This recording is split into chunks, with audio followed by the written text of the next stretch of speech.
Hello and welcome back to another video, the first video in probably 5 or 6 months. I took an extended break because things got busy, but I now have a renewed inspiration to create educational content. So here we go. A few changes that I'm going to be making are, previously I would just start coding and I would start recording and you would get all of my mistakes and everything like that. But a couple of issues with that. One, it stopped me from being able to code while not recording. And I found some of the content was becoming lackluster in quality. So my new strategy is I'm going to prepare videos and have a set feature or functionality complete. And that will be one video. So you always know you're going to get to the end of a piece of functionality by the end of the video. And I'm also going to be linking pull requests to the changes so that if you get stuck, you can see exactly what changes I've made in the code. That being said, if you're watching this video and it sounds intriguing, I would go back to the previous 25 videos just to catch up because that is going to be the base for the videos moving forward. Yeah, that's it. So in preparation for this video, I just revisited the project. I was reading the code and I wanted to clean up some things and some odd functionalities that were sort of clean up from previous features that were incomplete. And that's what we're going to do. So to get started, if we just look at the application we have, a couple of odd things I noticed immediately when I got back was when you switch between home and schools, there's this weird flicker. You can see like below the menu, it's sort of flickering white. And the reason for that is because this sidebar is, if we go to our React project, go to our pages and either go to home or school. So we have these two pages. We always wrap them in this basic page component. And the basic page component is the one that contains the sidebar, but we navigate to these pages separately. So every time we navigate, we're re-rendering the sidebar, which is not what we want to do at all. We want the sidebar to be always visible. And then we want to be able to like change the content with navigation. So to do that, let me just refresh my memory on how we want to start with this. These videos will likely also go a lot faster because I have the finished code, which I'd like to write, but I'll do a lot more explaining as I go through. So the first step, actually, let's not do that as the first step. So the first step is if we go to index.tsx, this router provider here, it doesn't provide the functionality I needed to be able to have a sidebar rendered in all components. So we're going to switch that for browser router. And all we have to do is swap out this. And instead of just passing in a router, we're passing in a component, and that app component, which isn't defined yet, will be able to contain the sidebar. Where previously when we had this, we were just passing in a bunch of routes, of course, but that meant when we were switching between things, we couldn't have like something rendered on each of them, the sidebar essentially rendered on each of them. So we're going to swap for this, which means we can remove that. We're going to need an app component, which isn't created yet, but it's going to be in this folder path. So let's just do that. Here, if we create an app.tsx, TypeScript.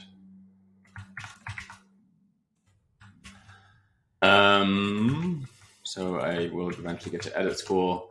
But if we look through this, this is essentially the router code. We're importing the pages we want, and then we're defining the routes, except the way we're doing it now is with React Router DOM, and this means we can wrap these routes in this basic page. So this basic page contains the sidebar, so it won't re-render when we're navigating between these things because it's always displayed. It's not it's not being re-rendered on each page. It's always rendered, and we're switching the content within the page. So that's how this works. You should already have basic page in the code base from before. Yeah, if we just look at that, see why it doesn't like this. Oh, also schools, we're eventually going to change that, but just leave that as index for now. line required at the end of file. You might have some linter errors if you have the linter set up like we do. And now if we go back, okay, you see we have two sidebars right now. So one of them is flickering and one of them is not. The one on the far left is the new one we've added, so it's not flickering. It's also not working properly. And then this one here is still flickering, so we need to get rid of that one. To do that, we're just going to go to each of our pages. So here, we're just going to replace the basic page with a div because our content is just going to be wrapped in a div.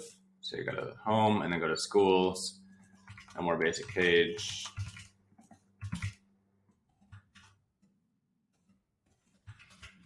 I think that's the only two. So now if we go back to the code, we just have one sidebar, and you can see if we're switching between the tabs, it is no longer flickering. And once again, it is also no longer changing the active tab. So that's another thing we need to do. Let's do that right away. So that's going to be in our library page templates basic page. This is where our sidebar is. And if I go look at the changes we made here, the thing that determines whether a key is selected is the selected key state. So we have a default state on it. And then when the location changes, we set the default state, which is kind of a weird way because then it's no longer a default state. It's sort of the always state. And another issue that came up with this is sometimes when you were navigating between pages is it would flicker to the new one or flicker to an old one before going back to the correct one. And that was because we weren't getting the default state properly. So it was always flickering to 1, where we always want it to default to the location before it tries to go to 1, right? So we're going to have a determine key method, which is once again looking at the location path name. If it starts with schools, then we're going to show the 2 tab, which is the schools tab. It's not great that this isn't a constant, but we can fix that later. And then if it doesn't have schools, it's just going to default to 1, which is the home tab. And what you can actually do, and I didn't even know you can do this until recently, is you can pass in a method into the use state to get the default. But then it's no longer a default. So we're actually going to call this selected key. Set selected key. You can pass that in down here.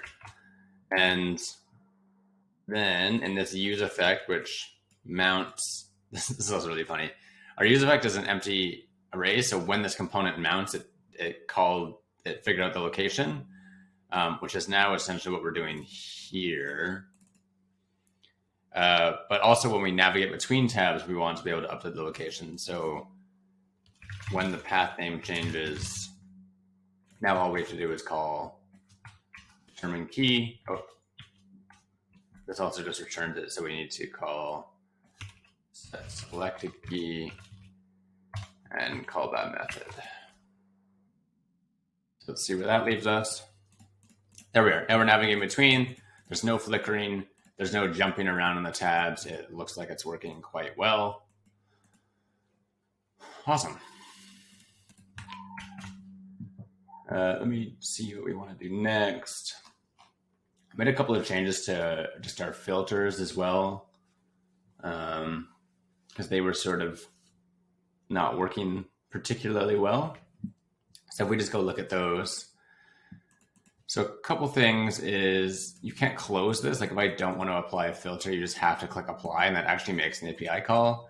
And another one was this doesn't have like a select state, and you also can't close it. And they're like off. You see how they're different margin tops. It's kind of funny. So that's not that great. So to fix that, we are going to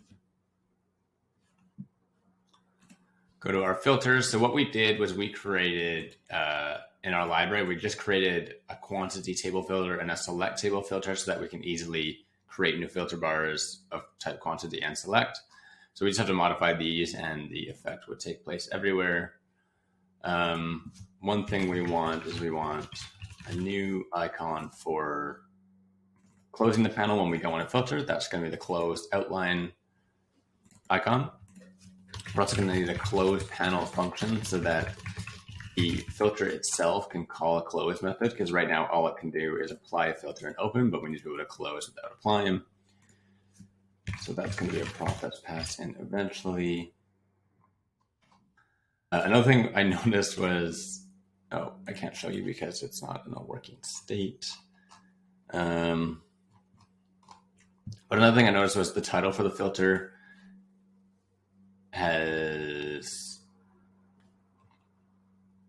it's just like not that descriptive. So for the select filter, what I did was I just passed in the name, because you're selecting whatever name is the type of thing you're selecting. And then in order to have a close icon, ant-d actually has a prop for their card component. This card component is from ant-d, so we're just importing it from there. But you can pass in an extra thing, and an extra thing essentially just shows up on the right side of the title, like on the right side of the top right of the modal. So here, now all we have to do is use that new icon that we have, and on click, call the close panel method that we just put in. Default value exact, that is left over, I think, from copying and pasting the old filter. We can remove that, and we also want a placeholder that says select for now, just so that you can actually see, or it tells you what you might be doing when you open that dropdown.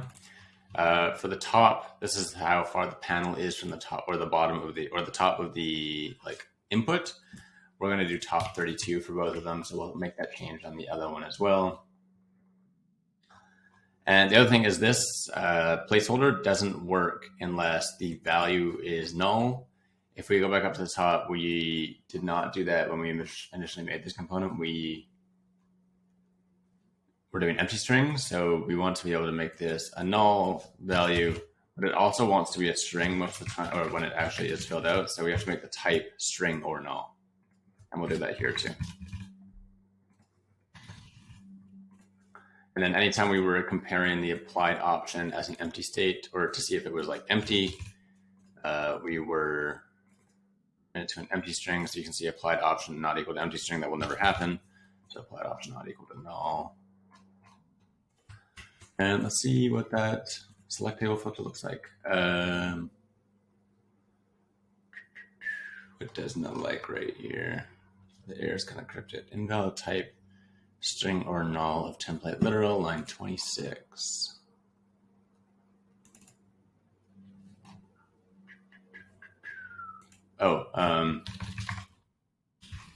If we're applying a non-filter, which should never happen, but because the type can be null now, we have to do this. If it's equal to null, just return and don't apply. And then whenever we use the select table filter, we need to actually pass in that closed panel option. Closed panel is, we might just set open panel to false. Set open panel to open panel none. So we added constants for the different filters for school table filters, so you can only have one open, and if you switch it, the other one's closed. So if we go back and we open this, the margin from the top is really nice. It now says category, so you know you're filtering category. There's a close button which just doesn't apply a filter. There's a select placeholder so that you know what you're selecting. We can still improve that, but it's much better than just an empty value. And if we do that and we click apply, it didn't apply correctly. Nice. So we'll look into that. It's actually, I'm finding it surprisingly difficult to look at my PR and then reapply the changes, but we'll get better at it.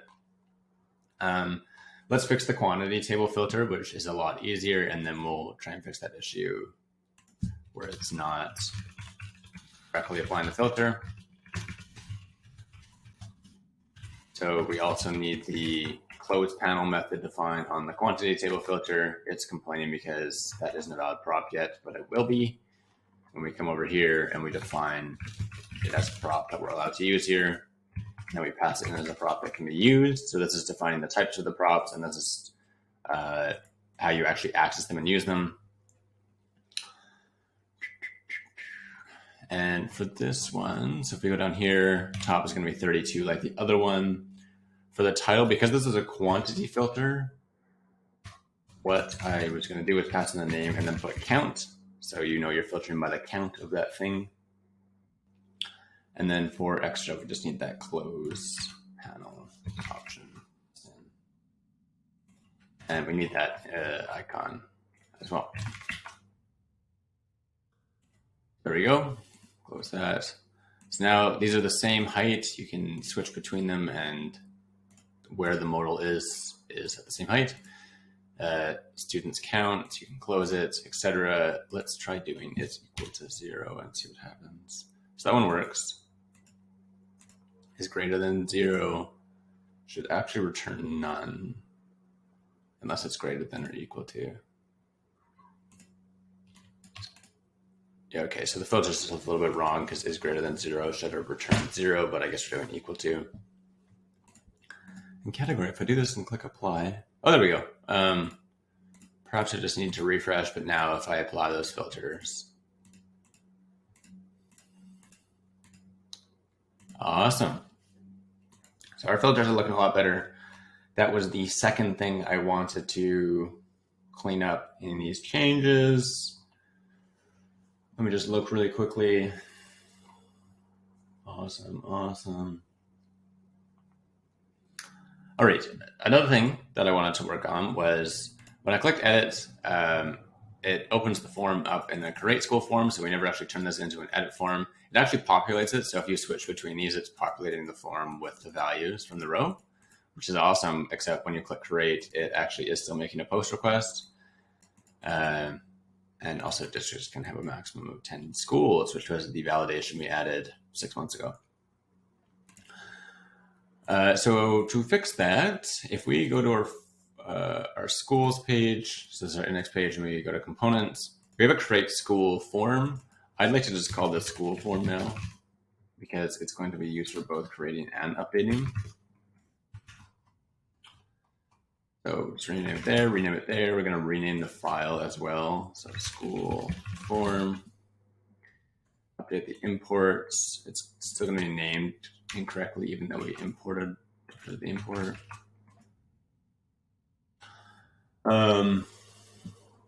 And now if we go to the school form, we want a way of checking to see if we are updating this, like using the form to update or create. I'm just going to create a method that is, or a variable that's rerun on every re-render. So if the edit data, if there was no edit data passed in, then that means, if the edit data is not null, that means we're updating. So I can also just pass that in here because it's the same line.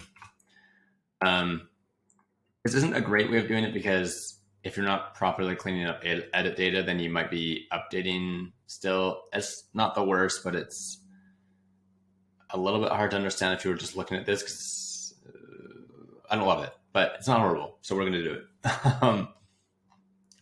So the other thing is we're already populating the form correctly when we click edit on our table, but we need to update all the copy in the form. So if we go over here in the title, we're saying create school. I'm going to put that on a new line. And if we're updating, we want the title to be update school. Otherwise, we want it to be create school.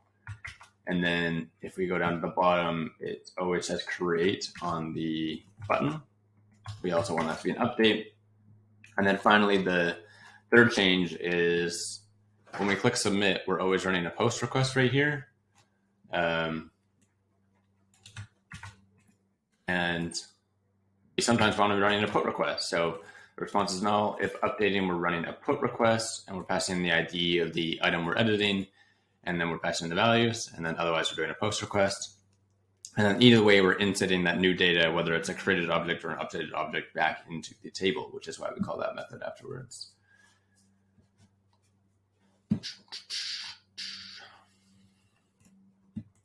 Okay, so now let's go take a peek at that. So if I click edit, update school, awesome. Repopulated forms. So let's take one of these test ones. There's 3 of them, and we're going to edit with this one and call it test 2. I'm going to get an error here, which I knew was going to happen. This isn't anything wrong with what we've done on the front end. We added this validation that says districts can have a maximum of 10 schools. It was sort of arbitrary just so that we could test our validation, but it is not that. It's not set up correctly. What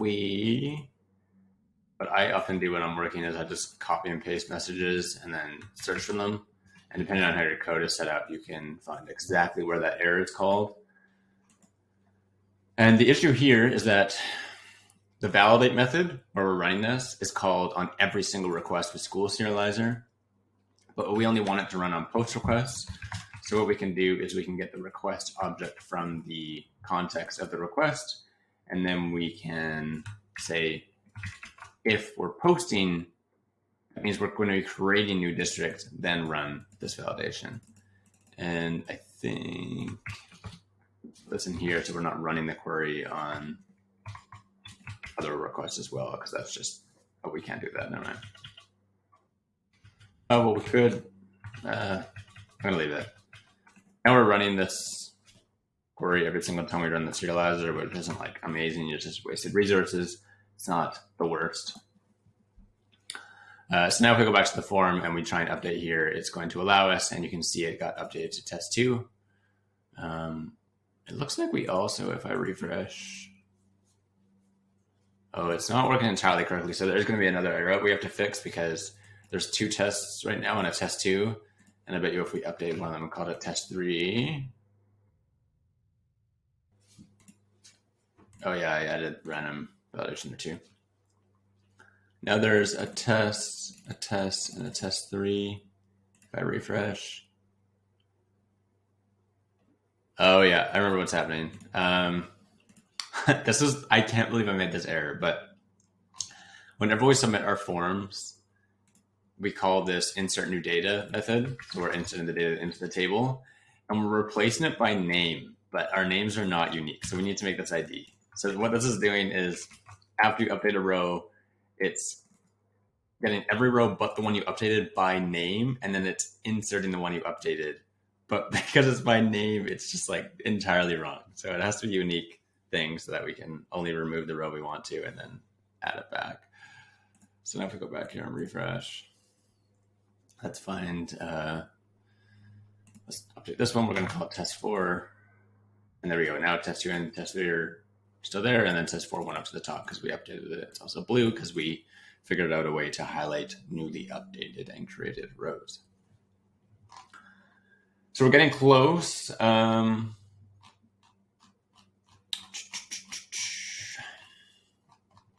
me just search through the code here. And once again, I'll be linking the pull request for all the changes I make in each video description. So if you get stuck, you can look through and see all the changes I made. I would still recommend sort of working through the steps we take. I'll try and keep them relatively chronological so they do make sense, but working through the problem will help you retain that knowledge a lot better. So another funny thing I noticed was if we go to our network requests and we filter them by API, this will show, oh, that's not right. What are these logs? Datadog. Did I still have Datadog? I don't remember doing that.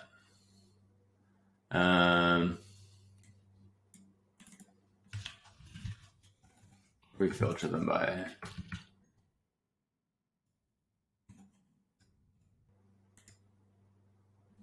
what the hell?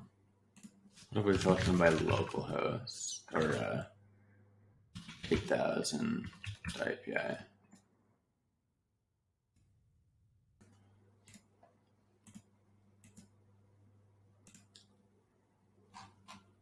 I mean, that is tremendously annoying. I need to figure out that. We're gonna, oh my goodness. I'm gonna filter them by API/schools. Okay. So if we clear these and we go home and then we click the schools tab, we request the first 10 schools 4 times. And it took me so long to figure this out, But one of the reasons we do it, which is a bug, is because in the school table, so the filters bar, this create filter string method, which then creates the filter string, creates an empty string, applies the filter, and calls the method, shouldn't run if the initial values are empty strings. That's going to fix two of them. Let's go home and click schools. Now we're only getting two. The other issue, which I just think this is kind of absurd, is React strict mode is a tool to help you find issues and get recommendations and all that stuff. But sometimes it just causes double renders. So when you're in production mode, it wouldn't do it. So if you're seeing double requests, remove that and see if that's the issue, because it might just be React, I don't know, doing crazy things that I don't understand. All right, so that's like most of the cleanup. What I started doing as the next feature and what I'll likely do as the next video is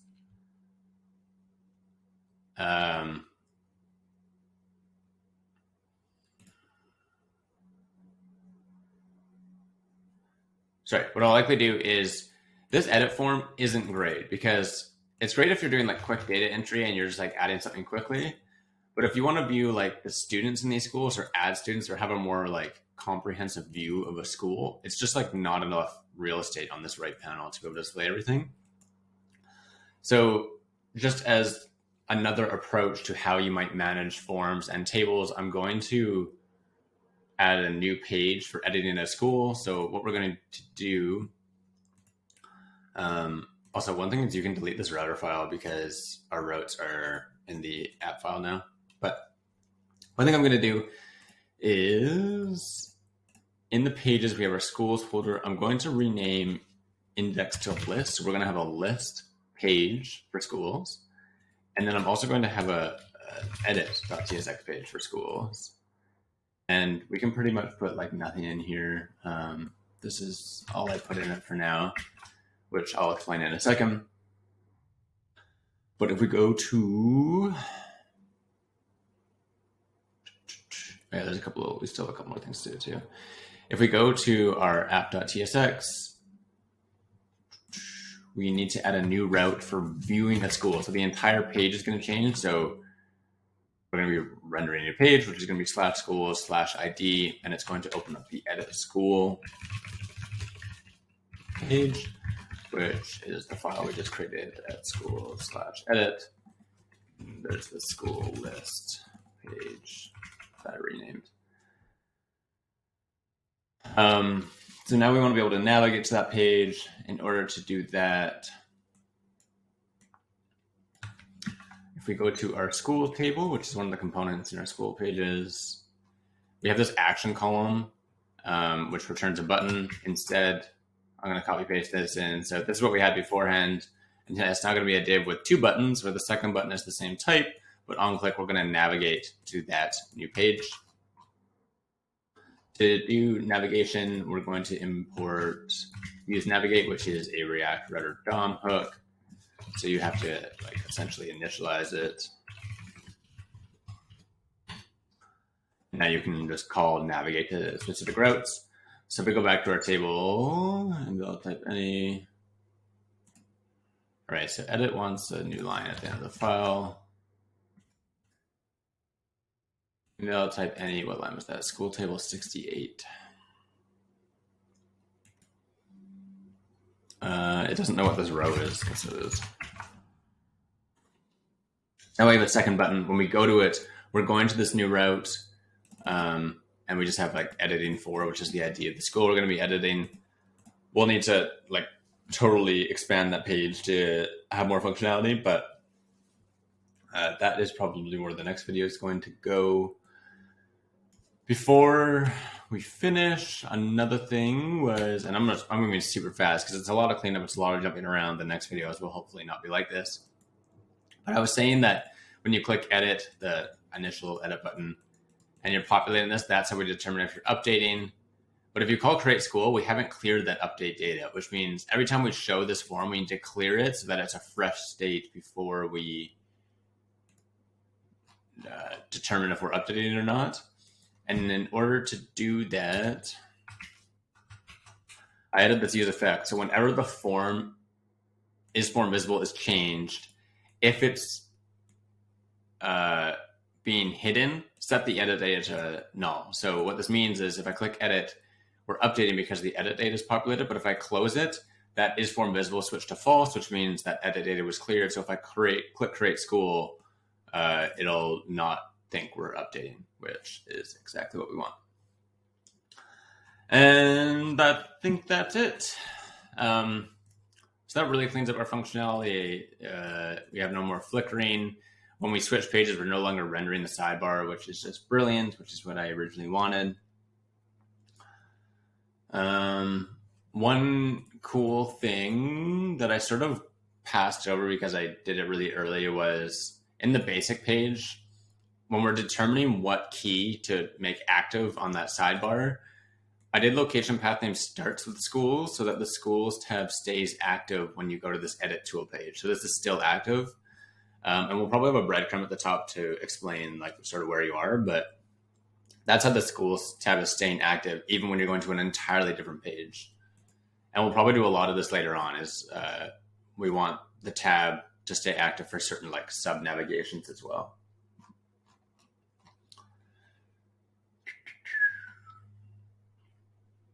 Yeah, I think that's it. That was really fast, lots of cleanup, jumping all over the place. But I really wanted to get the code into a place that I was happy with before we start sort of doing more solid start to finish pieces of functionality. So that's what we had to do.